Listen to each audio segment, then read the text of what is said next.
want Philly? Yeah, let's do it. Over the middle and into the end zone. Zach Ertz for the touchdown.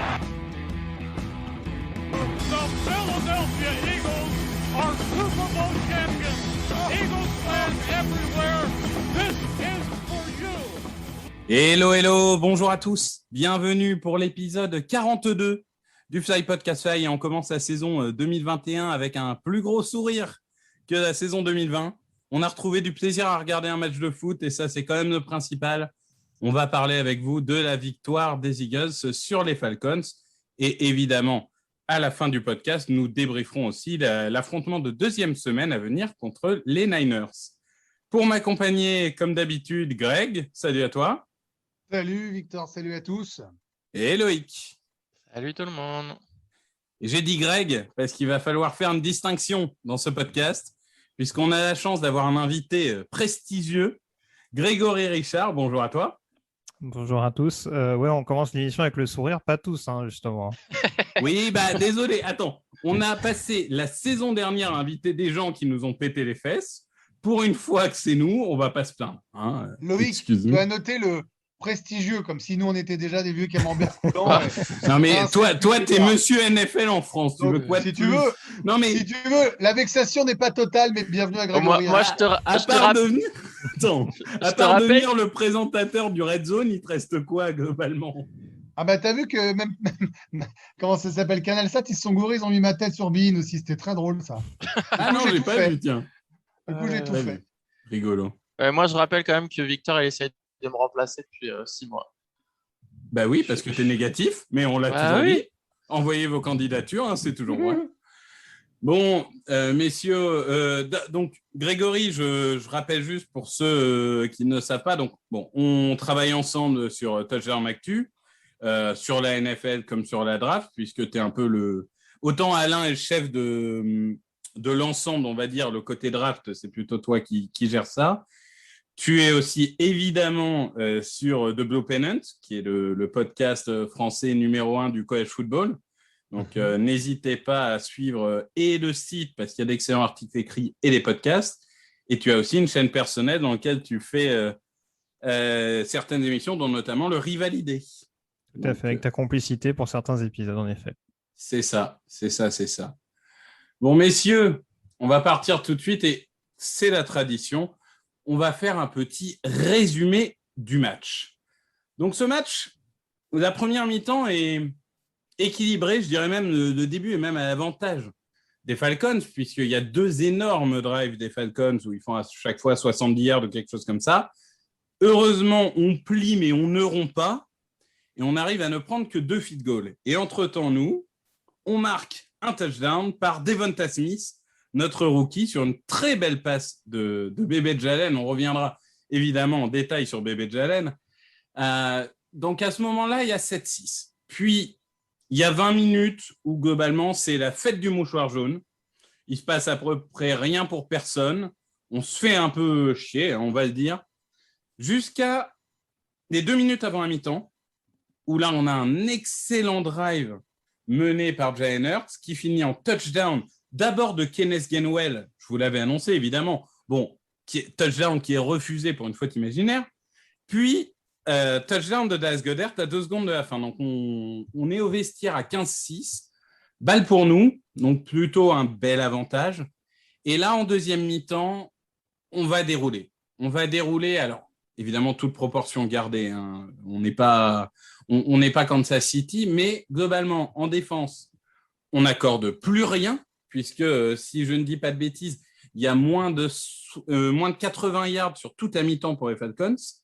Et de l'autre côté, on marque des points. On marque des points avec un touchdown de Kenneth Gainwell, cette fois accordé, et un autre touchdown de Jalen Reagor avec un field goal à la fin, field goal symbolique, puisqu'on dépasse la barre des 30 points, ce qu'on n'a pas fait de la saison dernière. Donc pour le coup, je pense que ça, psychologiquement, c'était important de faire. Donc, messieurs, je vais commencer par notre invité et peut-être du coup accès mix entre Falcons et Eagles. Mais qu'est-ce que tu retiens de ce match? Est-ce que tu as été étonné par l'inefficacité des Falcons et à l'inverse, est-ce que tu as été étonné par l'efficacité de Jalen Hurts?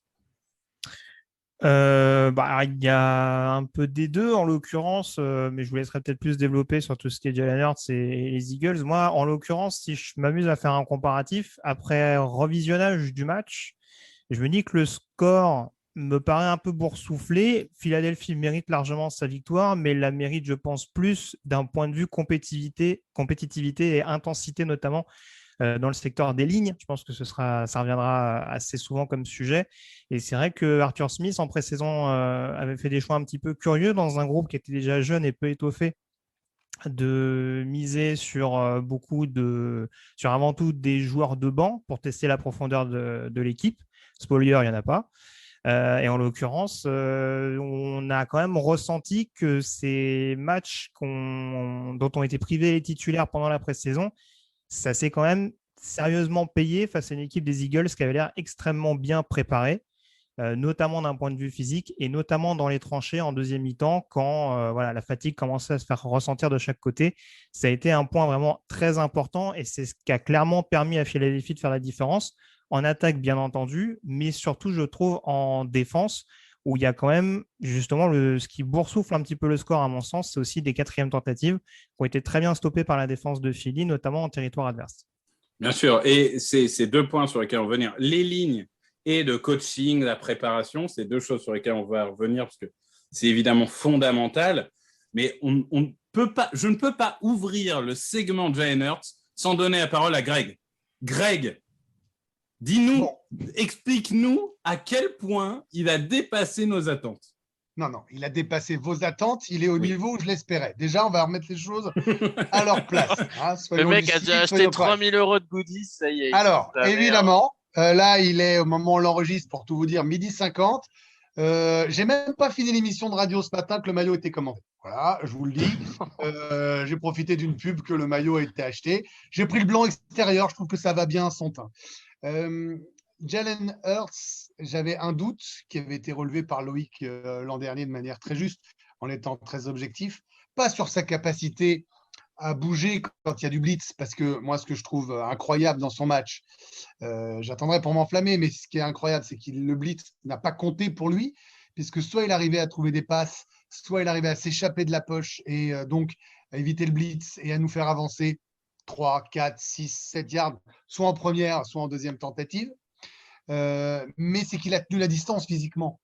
C'est qu'en plus, Nick Sirianni a joué, on parlait du playbook pour lui, il ne lui a pas fait prendre d'énormes risques. Je sais que tu voudras parler des passes plus longues peut-être à terme pour étirer les défenses, mais ils ont joué intelligemment. Je trouve que les Eagles ont imposé leur tempo. Voilà, et les receveurs ont su se rendre dispo. Ils étaient capables de faire des différences avec les CB et je trouve ça assez prometteur pour la suite. Moi, j'ai aimé la façon dont il a géré le match. Aucun affolement, à aucun moment, 1 ou 2 mauvaises décisions. Mais enfin, quel quarterback n'en prend pas dans un match? Pas de panique. J'ai envie de dire intouchable. Il a été parfaitement protégé. Mais quand il l'était un peu moins, il a su se rendre mobile. Moi, je trouve qu'en termes de stats, évidemment, c'est beau. Et en termes de body language et de message de leadership, c'est une réussite totale. Oui, moi, je vais faire très court, comme ça, je laisse plus de temps à Loïc parce que je ne vais pas répéter ce que tu dis, mais vraiment, l'interrogation, on l'avait dit, c'est que l'année dernière, on avait vu que dans les premières mi-temps, il était bon et que ça s'est soufflé très vite et qu'en deuxième mi-temps, il était souvent, il perdait un peu ses moyens. Là, c'est presque l'inverse.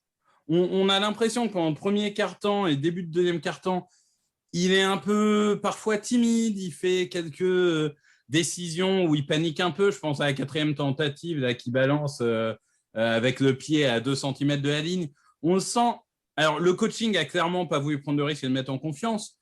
Mais voilà, on sentait que c'était un peu poussif. Et en fait, les deux minutes là, avant la mi-temps, j'ai l'impression que ça a vraiment libéré, quoi. C'est le moment où il s'est dit « Ok, c'est bon, j'ai pris en charge cette attaque ».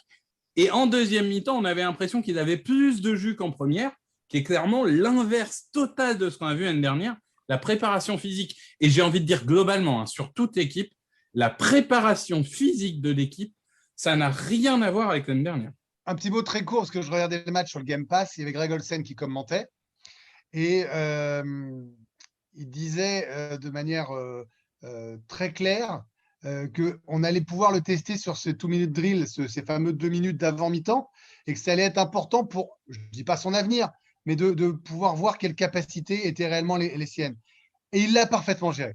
Voilà. Et pourtant, on a eu des pénalités qui nous ont fait reculer de quelques yards jusqu'à une passe exceptionnelle pour le touchdown de Dallas Goedert. Donc ces 2 minutes qui ont plié le match quasiment étaient fondamentales et à mon avis seront fondamentales dans son histoire. Oui, de toute façon, un quarterback, ce qui est important, c'est de savoir comment il se comporte dans les 2 minutes et comment il se comporte en 3 et 6.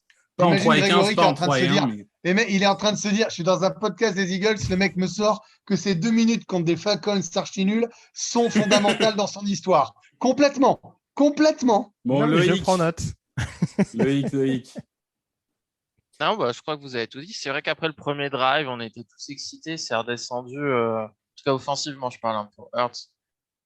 L'attaque a, je sais pas, ça s'est essoufflé. Je sais pas comment expliquer s'ils ils ont moins appuyé sur la pédale d'accélération. Ils ont fait plein de fautes. Il y avait beaucoup de petites passes sur les running backs notamment. Et justement, moi, ça m'énervait un peu parce que l'année dernière, la secondary d'Atlanta, tu me dis si je me trompe, Grégory, mais c'était une des pires. Enfin, en tout cas, moi, c'est la perception que j'avais et que cette année, bah, sur le papier, c'est pas non plus. Enfin, en tout cas, aujourd'hui, c'est pas non plus très, très bon. Donc, j'ai l'impression qu'ils appuyaient pas à essayer de chercher des passes, pas forcément super longues, mais des passes autre chose que des passes au niveau de la ligne de scrimmage. Bah, ils n'ont pas ouvert le playbook. Hein. Non. Après, ils n'en ont pas eu besoin. Bah, c'est toujours pareil. C'est ce que j'allais un peu dire, si vous me permettez, pour reprendre l'angle un petit peu d'Atlanta. J'ai quand même eu la sensation, en effet, que les Eagles n'ont pas du tout adopté le même plan de jeu en première qu'en deuxième mi-temps. C'est-à-dire qu'en effet, bien que Jalen Hurts arrivait à faire avancer, à faire bouger les chaînes dans le domaine aérien, ils se sont quand même rendus compte que d'un point de vue contain, il n'y avait pas grand-chose en face. C'était quand même extrêmement naïf. Et dès que Hurts et Sanders avaient la capacité de prendre l'extérieur, ça faisait souvent big play. Alors qu'Atlanta s'en remettait plus à des screen pass justement pour justement percer sur le secteur extérieur. Et en l'occurrence, on a vraiment vu qu'en deuxième mi-temps, Philadelphie était dans un profil où ils se sont dit bah, ça a l'air de passer. On va bourriner dans les tranchées, on va bourriner au sol.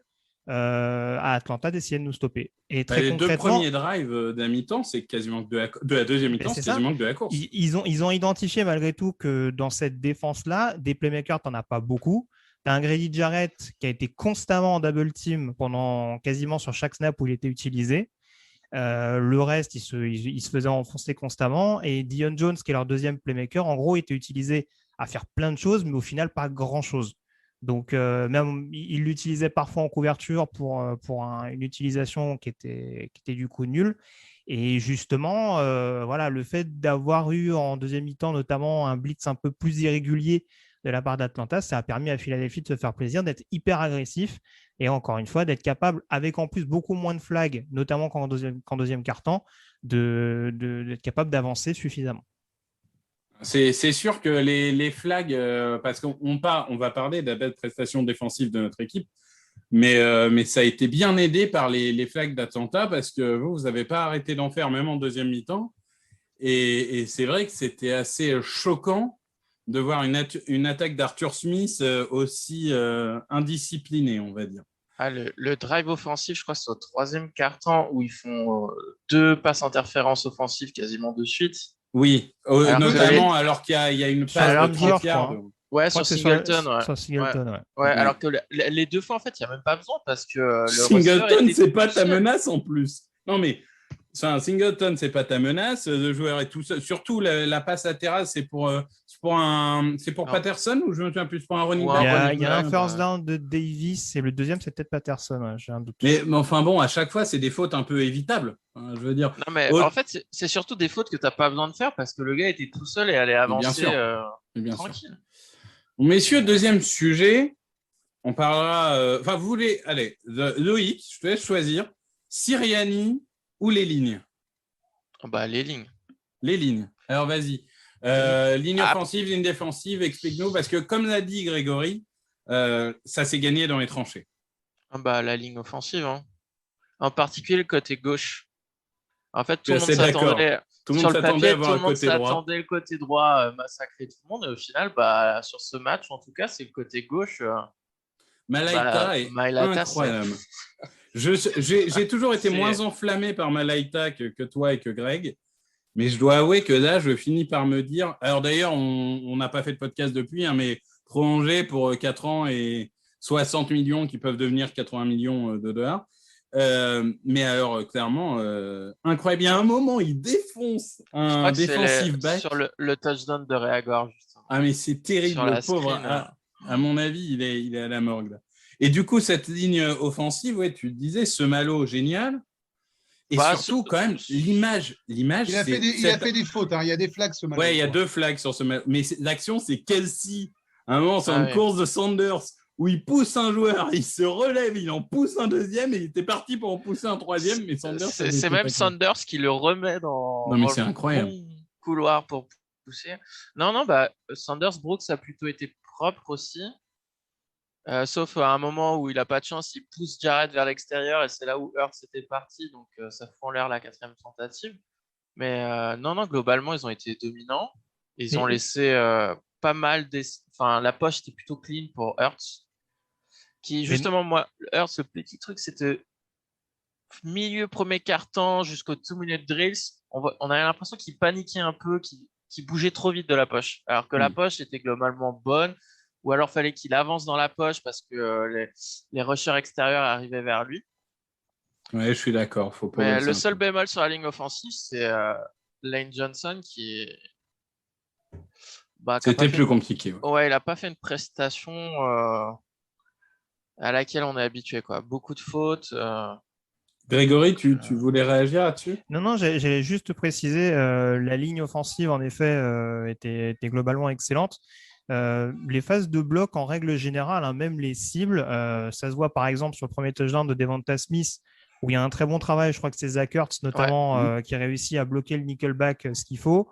Vous parliez du touchdown de Rigor, où en l'occurrence les linemen font le boulot, mais même les receveurs, enfin voilà, ça bloque parfaitement. Je sais qu'on a beaucoup utilisé ça sur les séquences où Quez Watkins a été utilisé en début de match. Arcega-Whiteside qui bloquait du Ouais, donc franchement, c'est aussi pour ça que je parlais d'intensité et vraiment de fiabilité au niveau du duel. C'est vraiment au niveau des phases de bloc, les Eagles, ils ont l'air quand même au point dans pas mal de secteurs de jeu. Ouais. Mais on l'a vu dans l'interview. Hein. Dans l'interview, il a parlé des blocs de Arcega-Whiteside, des blocs de Devonta Smith, des blocs de Jane Reagor. Il a parlé que de blocs. Tout le truc. Donc, tu sens que ça l'obsède. Grégory, est-ce que tu as quelque chose à rajouter sur la ligne offensive ou est-ce que tu veux passer sur la défensive? C'est moi, du coup. Greg, pardon. Excusez-moi.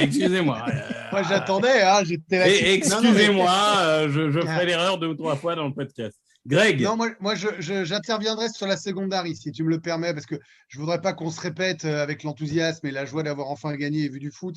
Donc, je plus sois tout ce qui a été dit.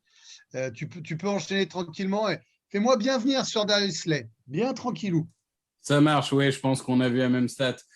Moi, je vais juste parler de la ligne défensive de 2 minutes. Vraiment, ça a été, on le sait, la ligne offensive, notamment intérieure, est censée être notre force de la défense et presque une des seules forces, parce qu'à part ça, derrière, on n'a pas d'autre star que notre ligne. Mais il faut avouer que pour l'instant, la ligne a bien marché. Alors, il y a quand même Hargraves. Donc, Hargraves qui était, si je ne dis pas de bêtises, il a joué 55% des snaps. Je crois qu'il en a joué 40. Donc, pas énormément. Il y a eu beaucoup de rotation. Il n'y a aucun lineman, enfin, aucun defensive tackle qui dépasse les 60%.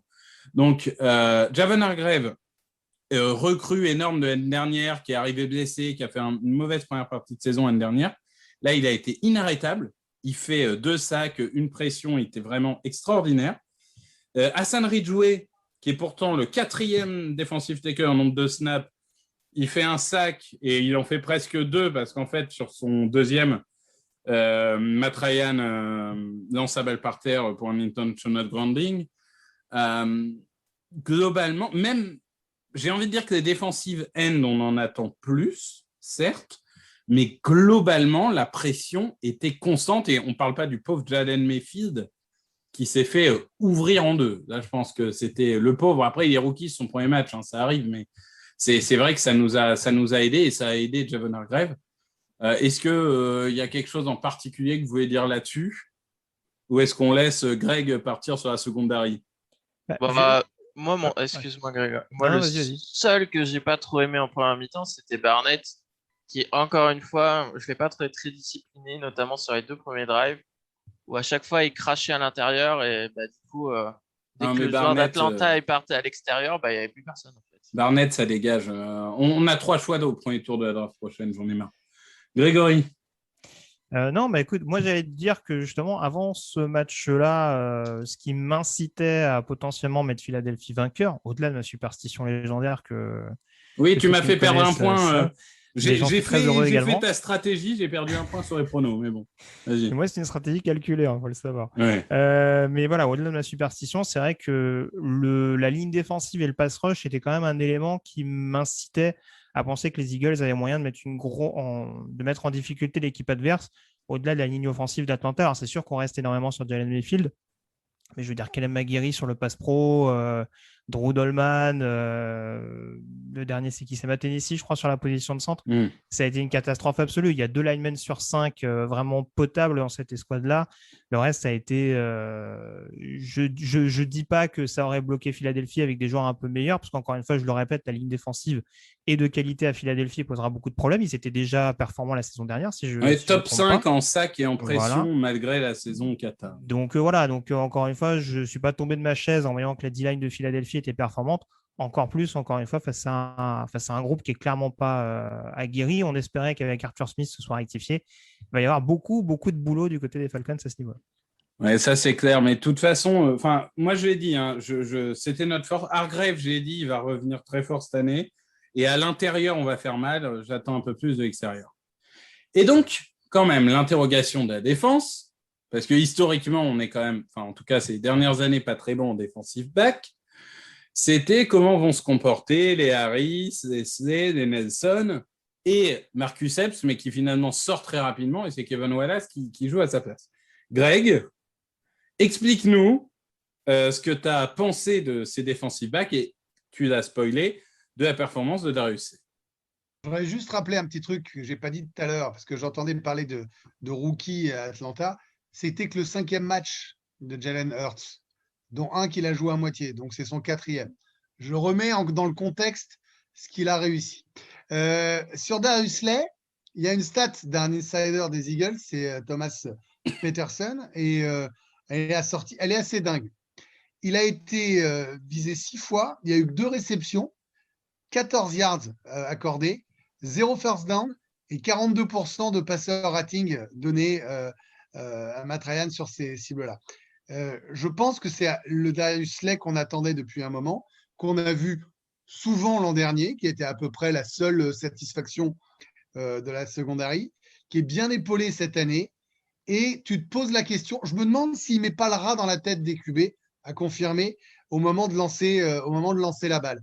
Et quand tu as quelqu'un qui te pose question en disant merde, il est là, mais en face, c'est Slay, je me dis que si la defensive line est toujours aussi bonne, c'était déjà le cas l'an dernier, et que derrière, on arrive à poser des questions au quarterback, waouh, ça peut être à peu près excitant. Une fois de plus, c'est que la première journée. Donc, même moi, je vais temporiser. Alors, normalement, ce n'est pas mon rôle dans ce podcast, mais ça donne envie. Et quand je vois les gars autour, je suis plutôt très satisfait. Mais de toute façon, on l'a dit, ce n'est qu'un match. C'est un affrontement face à une des seules équipes de notre début de calendrier qui était à notre niveau globalement. Mais franchement, on a tellement souffert à regarder du football pendant un an que c'est presque sain de s'enflammer. Et de toute façon, si on s'enflamme trop, on a Loïc qui est là pour nous. Donc, Loïc, explique-nous pourquoi tu n'as pas aimé du tout la performance des defensive backs. Non, franchement, il faudra voir. Moi, je pense que j'attends le match contre Dallas en 3e semaine pour voir vraiment ce que la secondary elle vaut. Même les 49ers, on en reparlera, mais même les 49ers, c'est un défi différent de Dallas, mais c'est un beau défi. Ouais, niveau receveur, c'est quand même. Dallas, leur receveur, c'est quand même parmi les meilleurs en termes d'escouade. Mais oui. Ils nous avaient broyé l'an dernier. Ouais, mais on n'aura pas Gallup. Gallup, notre célèbre. À chaque fois, c'est Gallup qui nous ouvre. Au moins, il est blessé. Oui, non, mais après, non, c'est vrai que la première mi-temps, même en général, il y a eu un nombre de plaquages loupés quand même. Oui, le début de match, C'était c'est la saison d'année dernière, des 3 et 11, des plaquages manqués, etc. Mais la deuxième mi-temps, elle est parfaite. des 3 et 11, et je crois que même à un moment, sur une course en 3 et 9, il faut prendre le first down. Hmm. Ouais, après, c'est vrai que pour revenir sur la préparation physique, c'est vrai que tout l'été, les coachs, ils en avaient parlé, ils ont dit, bah, nous, l'important, c'est qu'ils arrivent en bonne santé, donc ils vont pas jouer en pré-saison. Puis on va les préparer. Et bah, en tout cas, sur ce premier match, c'est vrai qu'ils ont bien tenu sur la longueur du match. Donc, à voir si ça se confirme sur toute la saison. Mais c'est vrai que pas avoir trop de blessés, c'est quand même un sacré point positif, vu ce qu'on a vécu ces 3-4 dernières années. Ben, moi, du coup, c'est une transition aussi vers le coaching. Parce que moi, je vais parler du coaching. Pour moi, il y a deux choses à séparer chez un coach. C'est le côté game manager et le côté play caller. Donc, le côté gestion du match et le côté appel des jeux. Donc, niveau gestion du match, de l'avant-match du match, c'était très bon. Très bonne préparation physique. Les mecs étaient prêts. Les schémas étaient simples pour la plupart du temps, mais est-ce que finalement, en première semaine, c'est pas mieux d'avoir des schémas simples, bien exécutés, que des schémas complexes, mal exécutés? Les choix, par exemple, la gestion des 2 minutes, la gestion des temps morts, les prises de quatrième tentative, ok, il en a loupé 2, c'est pas grave, j'aime bien l'agressivité. Enfin, ce côté donner à son équipe l'agressivité et les mettre dans une position comme ça, je trouve que globalement, on sent, alors c'est peut-être, ça n'est qu'une semaine et on verra sur une saison quand tu auras des défaites, etc. Mais j'ai l'impression que ça a pris avec le groupe. C'est-à-dire Pourquoi il y aurait des défaites? Ouais. Sirianni, il y avait des doutes après la conférence de presse, tout ce qu'on veut. J'ai l'impression que ça a pris. Après, au niveau du play call, et je vais demander à Grégory, après c'est Loïc qui interviendra, parce que c'est lui qui en a parlé beaucoup hier. C'est vrai qu'on a eu un play call qui paraissait parfois timide, parfois, comme l'avait dit Grégory, d'un coup on oublie la course, puis on la retrouve après. Donc je pense qu'il se cherche, mais comme les joueurs, il a été meilleur en deuxième mi-temps qu'en première. Donc est-ce que Grégory, tu as cette vision-là que, on va dire que c'est pas parfait, mais c'est une première réussie pour Sirianni? Ouais, moi, il y a pas mal de choses, mine de rien, qui me laissent penser que ça peut en tout cas être le coach dont les Eagles avaient besoin. Tu parlais en effet de la bonne gestion de la préparation. Encore une fois, je le répète, hein, pour moi, c'est avant tout des ajustements offensifs qui ont permis aussi à Philadelphie de réussir à creuser l'écart ou en tout cas de vraiment être plus incisif offensivement, même si je n'ai pas dans l'idée qu'ils ne l'étaient pas dans le domaine aérien. Mais en tout cas, c'est vraiment là-dessus où ils ont décidé de dicter leur jeu et, de plier ce match à la longue. J'ai trouvé qu'il y avait quand même, alors je sais pas où je mets les pieds, hein, mais je trouvais qu'il y avait quand même un petit côté Doug Peterson dans le côté prise de risque également, parce que mine de rien, la conversion à 2 points juste avant la mi-temps, alors que c'est tout sauf nécessaire, ça envoie également un message à ton équipe. Ça laisse comprendre que peu importe ce qui se passe, bah, s'il y a besoin d'y aller au culot, on ira au culot. Donc voilà, ça aussi, c'est pas forcément une mauvaise chose. Et ce que je trouve pas mal avec Sirianni également, c'est que mine de rien, au départ, c'est un élève de Todd Haley, donc plutôt qui est privilégié, on va dire, un jeu très vertical, avec qui normalement, enfin, où Jalen Hurts, c'est pas forcément le type le prototype pardon de quarterback. Oui, c'est pas Matthew Stafford, quoi. Voilà, qui sied le plus à son système. En tout cas, par exemple, le type de quarterback qu'il y avait à Indianapolis ou à Arizona, si on remonte à quelques années avant. Et on voit que malgré tout, en effet, je crois que c'est ce que disait Greg tout à l'heure, c'est vrai qu'il n'y a pas d'erreur parce que justement, c'est aussi très épuré. On joue beaucoup dans des secteurs très intermédiaires. Et voilà, même sans forcément s'évertuer à jouer très vertical, alors que je pense qu'avec la capacité de le faire de par le backfield défensif en face, qui était clairement pas monstrueux et qui laissait beaucoup de brèches. Voilà, on a joué aussi avec les forces de Jalen Hurts, aussi pour le mettre en confiance dans cette première semaine. Et c'est aussi dans ce sens-là où je trouve que Sirianni a globalement coché pas mal de cases positives pour les Eagles. Loïc, toi, tu as regretté qu'on soit un peu trop conservateur. Je t'aurais aimé en voir un peu plus. C'est ça, si je résume justement, ta pensée. ouais, non, moi j'aurais bien vu au moins 2 ou 3 tentatives de jeu vertical profond, justement. C'est notamment en deuxième mi-temps, quand ils faisaient des courses, à un moment donné, je me suis dit, bah, ils vont faire une play action et puis ils vont essayer de balancer une balle deep à Watkins ou Smith ou Reagor ou peu importe. Et bah ça, j'aurais bien voulu le voir, justement pour voir la deep ball de Hurts. Parce que enfin là, comme ça, moi j'ai pas revu le match. Mais là, comme ça, j'ai pas le souvenir qu'il ait tenté une passe de plus de 20 ou 30 yards. Alors peut-être que je me trompe. Mais Non, comme ça, non, 20 ou 30, enfin 30, c'est sûr que non. 20, comme il y avait des 3 et 15 et tout, peut-être, mais enfin, il y a pas des très longues passes. il y a ça, peut-être c'est le sûr. catch, non-catch de Hurts. Ça, c'était drôle aussi. Ah oui, Euh, oui, c'est 28 yards, t'as raison. euh, Le catch de Zach Ertz, où on a vu au ralenti 5 minutes plus tard qu'il n'y avait absolument pas catch. pas catch.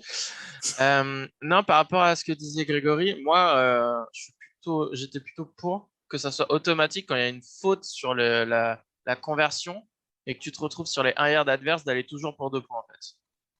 Tu as 1 yard à gagner, bah, essaye de Moi, je suis rentrer pour aller profil, pour hein. 2 points tout le temps. Je vois pas l'intérêt Ah d'aller oui, pour un bon, point. bah. Non, après, j'ai bien aimé les décisions d'y aller en 4e tentative aussi. Par contre, j'ai pas aimé l'exécution ni le choix des jeux ou des joueurs.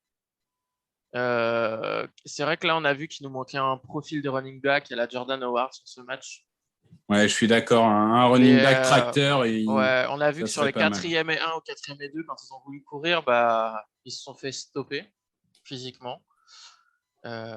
Voilà. Après, il y a eu bon, après, ça peut pas être parfait, hein. Il y a juste 2-3 trucs. Par exemple, Goddard 1 contre 1 contre c'est Edge Terrell, je crois, Oui. le cornerback. Bon, c'est pas forcément le cornerback que j'aurais visé, mais Et GTRS, dont bon, on voilà. rappelle, qui est le joueur qui était tellement bon que Atlanta n'a pas voulu nous donner de pic pour qu'on prenne CD Lamb. Hein, on le rappelle, monsieur Oui, mais Grégory. pour une fois qu'on fait des bons choix, globalement, on va pas se plaindre. Ah. Enfin, Non, mais t'aurais pu prendre Jeff Gladney, il a eu une grande carrière en Ah, NFL. Pareil, ouais. mais non, mais globalement, c'était satisfaisant et encourageant pour la suite. Pas vu de. Il y a juste eu ces 2 premiers drives défensifs où on a eu un peu peur de c'est reparti. Et non, bah, globalement, ils ont fait ce qu'ils avaient à faire. Après, il faudra voir contre un adversaire d'un autre niveau. Bon, je pense qu'on a fait le tour sur ce match. Je ne sais pas si vous avez un petit truc à rajouter. Moi, je rajouterais juste. Alors, certains vont dire, je vous embête avec ça à chaque fois. Les équipes spéciales et punt. Bon, déjà, notre punter a été très bon, hein, ce qui prouve que si le mec est australien, c'est un bon punter, hein, peu importe qui il est. Mais vu Maelata, si le mec est australien, c'est un bon joueur. Non, mais c'est ça. Et juste pour dire, en fait, il y a 3 punts dans les 10 yards. Un qui s'arrête au 6, un qui s'arrête au 8, un qui est retourné en 14. Bon, bref, mais déjà, donc 3 bons punts. Et celui du 7 et du 8, celui qui vient aplatir le ballon, c'est McPherson, notre 4e tour de draft, le cornerback. Et à chaque fois, il a 2 ou 3 mètres d'avance. Bon, là, ça n'a pas fait la différence. De toute façon, le ballon était arrêté.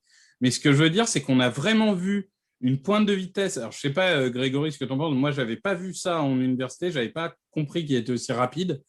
Et j'étais étonné de voir qu'il avait 2-3 mètres d'avance sur tout le monde. Et je pense que ça peut faire partie de ces joueurs qui font la différence en équipe spéciale.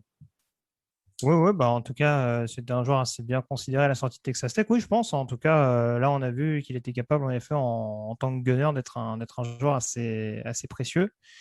Juste, parce que tu posais la question de savoir ce qu'on a rajouté, juste un petit élément, parce que le but du jeu, c'est pas de dire systématiquement oui, mais c'est pas de jouer à je crois constamment. Vous parliez à raison du très bon travail du backfield défensif. En face, il n'y avait quand même pas grand-chose. Hein. Hormis Calvin Ridley, et ça m'amène à un autre point. Je sais que j'ai un camarade, il y a quelques mois de ça, pendant la draft, qui m'a dit que... Attention. Qui m'a vendu Kyle Pitts comme un joueur générationnel qu'il fallait prendre à la place de la ligne offensive. Je le souhaite à long terme, mais en tout cas, pour la saison 2021, ça augure une très, très longue saison parce que ouais, ça limite quand même les choix. Il y a un Justin Gage qui a été quasiment pas utilisé du match. En l'occurrence, il fait un catch qui est peut-être même pas validé. Je crois qu'il fait 0 yard au total. Il fait 0 yard. Donc voilà, je veux dire, après, honnêtement, je le répète, hein, la défense des Eagles a été excellente de bout en bout. Enfin, globalement, en tout cas, assez bien adaptée en tout cas à ce que lui proposait l'adversaire. Mais bon, des fois, c'était un petit peu caricatural. Et on a vu que Matt Ryan avait tendance un petit peu à péter les plombs avec sa ligne offensive qui cédait, avec notamment les fameux rejets intentionnels. Et ça a pu aider les Eagles aussi que ce soit un style de jeu offensif un peu plus caricatural. Alors, je suis Voilà, d'accord, ça mais n'augure rien à la saison, mais voilà, en effet, comme le disait Loïc tout à l'heure, il faudra peut-être voir face à des secteurs offensifs aériens un peu plus rodés. après la mauvaise performance de Pitts, tout étant relatif par ailleurs, j'ai mis aussi au crédit de Eric Wilson, notre linebacker qui vient des Vikings, dont on sait la spécialité, c'est la couverture de passe. Hein. Mais il a été vraiment très bon et on n'avait pas eu un linebacker de ce niveau en couverture de passe depuis longtemps. Après, Greg, Pitts, oui. il a été couvert par un peu tout le monde. Hein. C'est pas Ouais, que Maddox Wilson. aussi, Il y avait un mais- coup Maddox, un coup Harris, un coup Slay. Mais C'est vrai que Wilson, il a Pitts, quand même été il donnait sacrément- l'impression j'ai eu l'impression certaines fois qu'il était un peu perdu sur le terrain. Ouais. C'est pour ça que moi, la semaine dernière, je disais peut-être que ça va être le meilleur tight end de la NFL d'ici un certain temps. Mais c'est vrai que je comprenais pas pourquoi tout le monde annonçait déjà 200 yards, 3 TD contre les Eagles. En mode, Non, ça y est, il va personne tout n'a défoncer annoncé ça de- non plus. Personne. Si, Mais et moi, puis moi je Peter pense que Schrager, bien coaché, ça devient Darren Waller. Et si vous voulez voir, vous regardez le Ravens Riders d'hier et vous allez voir ce que ça peut donner bien coaché. Mais après, il faut du temps hein, pour se développer. Greg, est-ce que tu as un dernier point à rajouter sur ce match ou on passe à la Non, preview? juste te dire que je pense que Nick Sirianni a été intelligent pour être dans ce que moi j'appelle l'ADN Eagles. C'est-à-dire que la prise de risque en 4e tentative. J'ai hâte de le voir à domicile sur certaines choses. Je pense qu'il a bien cerné la franchise. Voilà. Bon. Et bien, sur ce dernier mot positif, on va passer à la preview de la deuxième semaine. La deuxième semaine, le premier match à domicile de la saison. Et on va affronter une équipe qui a divisé, je trouve, dans les attentes d'avant-saison. Ce sont les 49ers. Entre certaines personnes qui disaient ils sont bons, mais la division est plus forte que eux, et d'autres qui disaient vous vous rendez pas compte, la moitié d'équipe est blessée. Cette année, c'est Super Bowl. Je caricature un petit peu, mais c'est pour dire que c'est une équipe qui a quand même beaucoup de potentiel. Ils ont joué un match, pour le moins, je dirais, étrange contre Détroit, où ils ont un contrôle du match total. Ils écrasent Détroit pendant 3/4 temps. Ils ont 24 points d'avance à 2 minutes de la fin. Et ils se sont quand même retrouvés à une passe près d'être en prolongation. Finalement, ils ont gagné 41-33. Ils ont perdu leur coureur numéro 1, Raheem Mostert. Et ils ont perdu leur cornerback numéro 1, si je ne dis pas de bêtises, Jason Verrett. Messieurs, peut-être honneur à l'invité. Grégory, est-ce que tu as eu le temps de regarder 49ers Lions? Et qu'est-ce que tu en as tiré comme conclusion hâtive, forcément, hein, on est en première semaine, mais de l'équipe des 49ers? Que c'était malgré tout une équipe qui semblait prête. Hein, on les a vus. C'est vrai qu'on va beaucoup retenir cette fin de match un petit peu folle, en effet, où ils concèdent 2 touchdowns assez rapides qui peuvent laisser penser à Détroit qui a moyen d'aller chercher la prolongation. Après, globalement, il y a une rencontre qui est assez maîtrisée. En attaque, on a vu un Jimmy Garoppolo qui a réussi à se ressaisir malgré tout. Enfin, en tout cas, qu'on pouvait croire en proie au doute. Il doit y avoir une perte de balle d'ailleurs en début de match. Je ne sais pas, je peux dire une bêtise. Et, oui, Premier snap, il perd le ballon. Oui, c'est mauvais snap, c'est ça, ouais. Il y a 3 fumbles dans le match. Il y en a un pour lui, un pour Kittle, un pour Voilà. Debo. Et malgré tout, il fait quand même une bonne fiche de stats. Ils ont même réussi à incorporer Trey Lance pour une seule passe qui se transforme en TD. Tu parlais de la blessure de Mostert. L'incorporation d'Elijah Mitchell prouve que Kyle Shanahan est capable malgré tout de faire briller n'importe quel running back. Donc ça va forcément être un domaine à surveiller de près pour la défense des Eagles. Mais pas Trey Sermon. Je ne sais pas si j'ai pas compris pourquoi Trey Sermon n'avait pas été aligné pour le coup. Qui est 4e tour de draft, hein, je crois, si je ne dis pas de bêtises. 3e, 4e. Même 3e, ouais. Mais après, on sait qu'il traîne des petits pépins physiques. Je ne sais pas si, du coup, est-ce qu'il était totalement à 100%. Je ne pourrais pas te dire exactement. Mais en tout cas, offensivement, je pense que c'est une équipe qui peut apporter plus de danger d'un point de vue alternance. Même si, paradoxalement, derrière Deebo Samuel et George Kittle, hein, si on prend l'exemple de Ridley et Pitts, derrière, il n'y a pas énormément de cibles. Mais je pense que c'est une équipe qui est capable de faire un peu plus de mal parce que c'est une équipe qui est capable de briller un peu plus dans les zones intermédiaires. et on pourra éventuellement surveiller. Après, pour le duel des tranchées, très franchement, je pense que ça va être quelque chose d'assez excitant à voir, vu ce qu'on a vu des Niners et des Eagles ce week-end. Ah oui, ça c'est sûr que ils ont Trent Williams qu'on connaît bien puisqu'on l'a affronté 2 fois par an pendant un moment. Alex Mack qui semble ne pas vouloir vieillir et McClinchy, je crois à droite. Et bon, c'est sûr que la ligne défensive, c'est Armstead, c'est Bosa. Bosa qui a d'ailleurs été certainement le moins bon de toute la bande lors de la Week 1. Mais ça, c'est un autre problème. Greg, est-ce que tu penses que ça va effectivement se jouer dans les tranchées? Est-ce que tu es, alors peut-être pas optimiste ou pessimiste, mais est-ce que tu penses que globalement on a une chance? Je pense que la réponse est oui.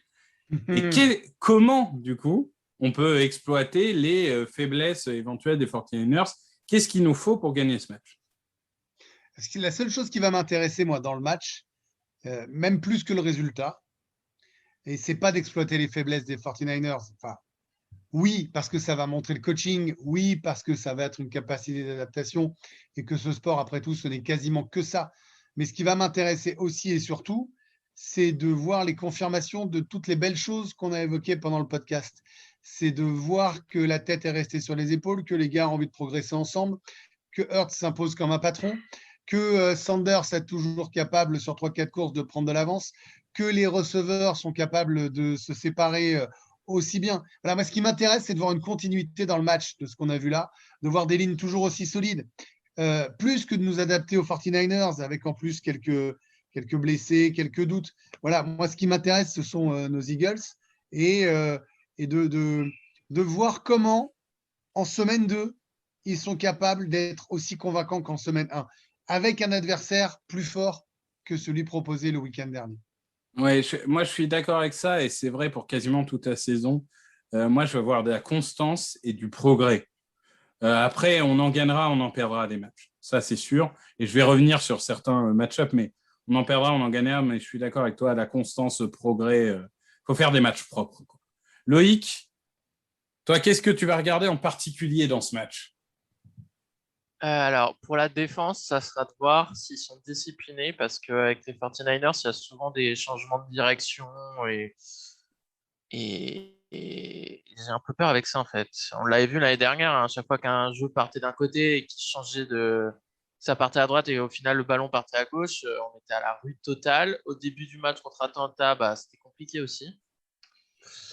Donc tout ce qui est reverse. La fameuse reverse de 18 yards qu'on là. prenait à tous les matchs, 3 fois par match l'année dernière. Donc reverse et puis tout ce qu'ils vont vouloir mettre en place avec Kittle, Ayuk et compagnie sur les yards après réception. Donc voir à quel point la défense va réussir à rester disciplinée sur ces jeux-là et pas être trop agressif. Et inversement, en attaque, c'est de voir si... parce que tu dis que Jason Verrett, c'était le CB1. Moi, ton CB1, c'est un gars qui est certes talentueux, Verrett, mais tu sais que chaque année, il est blessé. Donc, et Emmanuel Mosey est blessé aussi, je crois. Donc, moi, ce que j'ai vu de ce match, je l'ai regardé hier soir, c'est que les Lions ont fait aussi pas mal d'erreurs, pas mal de pertes de balles, je crois, ou pas mal de quatrième tentatives non converties. Goff avait du temps quand même à certains moments dans la poche, mais il gardait le ballon trop longtemps ou les receveurs n'étaient pas ouverts. C'est à quel point on va réussir à être agressif pour tirer profit de cette secondary qui est pour moi la faiblesse de la défense des 49ers. Il me semble que les Niners ont signé Drake Kirkpatrick, je crois, l'ancien des Bengals. En termes de flag, il y a quoi? Ah c'est bon, on a gagné le match. Si alors veut jouer sur lui un peu. Ils ont signé Drake Kirkpatrick. Oh mon Dieu. Ça va être intéressant à voir en tout cas. Moi, je te rejoins juste sur ça, c'est que moi, mon point, c'était effectivement les defensive backs. Enfin, je veux dire, à un moment, Emmanuel Mosey est blessé, je ne sais pas s'il sera de retour, mais globalement, c'est le festival du jeune joueur. Il y a Deo Modor Lenoir, dont on a vu à Oregon, qui peut avoir des absences mentales assez terribles parfois. Il y a Ambry Thomas de Michigan, qui, comme tous les joueurs de Michigan, est surcoté. Attends, Grégory. Zach Charbonnet, je suis d'accord avec toi. Non, Zach Charbonnet, il est passé à UCLA, donc maintenant c'est un X-Men Trophy, pas touche. Pas touche au joyau. Et bon, après, des safeties, c'est pas tout mal. Hein. Tart, Ward, c'est correct, mais c'est pas C'est pas la leur front panacée. seven, non. Par contre, oui, le front seven, ça va être beaucoup plus difficile à contenir. Toi, justement, quand en attaque, ta clé, c'était justement front seven contre Notin. Ouais, si tu donnes du temps à Hurts pour qu'il puisse lancer le ballon et essayer de tirer avantage des match-up, chose que Davante Smith peut leur faire très mal. Moi, je pense que Davante Smith peut faire très mal à tout le monde, mais lui et Goddard.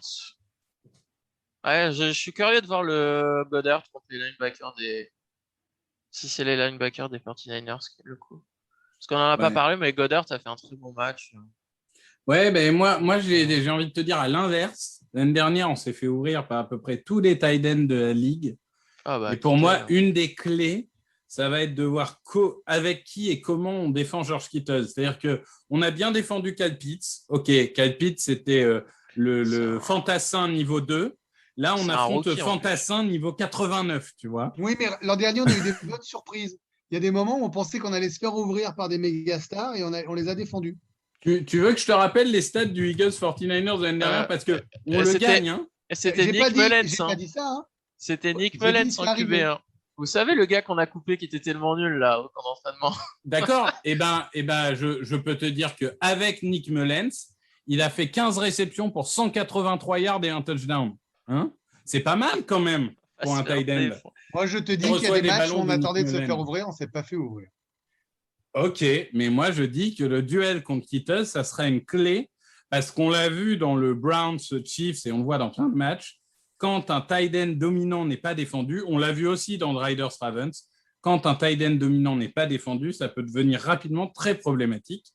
Et Kittle, je pense, est un de ceux. Enfin, d'ailleurs, c'est peut-être le trio Kelsey, Kittle, Waller, c'est peut-être même le plus gros trio de tight end de la ligue. C'est le genre de joueurs qui font avancer une attaque à eux tout seuls. Et donc, ça va être très compliqué. Je ne dis pas qu'on ne peut pas le faire, mais je dis que ça va être très intriguant de regarder ça. Greg, est-ce qu'il y a d'autres points que tu veux évoquer ou est-ce qu'on a fait à peu près le tour? Un pronostic, un bisou et on y va? Allez, un pronostic, un bisou. Grégory, sauf si tu as une dernière chose, toi, que tu veux avant le pronostic. Non, ça me va le pronostic, le bisou et on s'en va. Ça marche. Vas-y, l'invité en premier, ton pronostic, pour savoir si tu seras réinvité. Ouais, justement, ça m'embête un peu votre truc là. Je suis mis devant le fait accompli. Je donnerais quand même un petit ascendant aux Niners, quand même, malgré tout. J'ai vu quand même sur certaines phases de jeu, j'en reviens là-dessus, hein, mais on a vu notamment en première mi-temps que sur des phases de décrochement, la O-line d'Atlanta, pour le peu de fois où elle a été dominante, a posé des problèmes à la D-line des Eagles. Et je crois qu'en termes de O-line capable de décrocher comme personne, je pense que celle des Niners c'est pas mal. Va être compliqué à aller chercher. Après, ça peut être un match à points, je pense, puisque les Eagles, avec les receveurs hyper explosifs dans le secteur intermédiaire, je pense que ça peut également aller chercher les premières tentatives. Mais je vois quand même les Niners, ils ont quand même mis 40 points à Détroit. Hein, je veux dire, allez, on veut un score. Un score exact. Allez, 28-24 pour les Niners. 28-24 Niners. Greg? Non. 29-21 Eagles. 29-21 Eagles. Loïc? Bah, moi, j'étais parti sur 28-24. Je veux dire 27-24 pour les 49ers. Bon, moi, étant donné que tous mes pronos se réalisent, hein, puisque dans ce podcast, j'ai dit les Eagles battent les Falcons, j'ai dit Kenneth Gainwell à 2 touchdowns, je suis extrêmement confiant et je vous annonce 27-24 pour les Niners. Parce que je pense quand même qu'il va nous en manquer un tout petit peu. Et du coup, malgré tout, je vais donner un peu l'avantage à l'expérimenter. Après, tu l'as dit tout à l'heure, les Eagles avaient gagné la balle l'année dernière alors qu'ils étaient tous sauf favoris dans une bonne période. Hein, ouais, mais c'était Chris Mullens. Hein. Chris Mullens, il avait fait des cadeaux en mode Papa Noël. Hein. J'ai hâte que vous réécoutiez ce podcast la semaine prochaine avec ce 29-21. Après, Garoppolo a le potentiel à offrir des cadeaux des jours où il n'est pas, dedans. Comme si d'un coup, ils avaient le meilleur quarterback de la ligue en face quand même. Ouais, ils sont allés au Super Bowl. Après, on verra aussi l'impact du public. Parce que là... Eh oui, merci. On va pouvoir lancer des boules de neige. Ah ben non, c'est pas encore la saison. On va pouvoir insulter les mères des joueurs. Voilà, c'est ça qu'on veut. Ça, c'est Philadelphie. Bon, mais... messieurs, Un grand merci, Grégory, de ton intervention. Merci à vous pour l'invitation. Un grand merci au prestigieux Grégory Hacher et au prestigieux Loïc Badoil. Hein, mais est-ce que du coup, Greg, tu prépares une nouvelle émission, Le Bachelor? Non, il est monsieur NFL, il a l'équipe.fr. Tu crois que j'ai encore une seconde à moi? Je suis déjà bien gentil de vous accorder 1 heure. C'était pourtant ta meilleure émission de Bachelor. D'ailleurs, pour info, on doit envoyer le chèque là, pour payer les 5 minutes de dispo de Greg chaque semaine. Oui, on doit envoyer le chèque à l'équipe.fr. Je vous raconte pas, ça va être un budget cette année, c'est terrible. Bon, messieurs, merci beaucoup. Et on vous souhaite à tous une bonne journée. Et on se retrouve la semaine prochaine pour le débrief de ce match et la preview du match face aux Cowboys. Merci à tous. Ciao. Salut. Open with a throw and a pass picked off by Dawkins. Brian Dawkins with the interception. And Dawkins is down to the 10.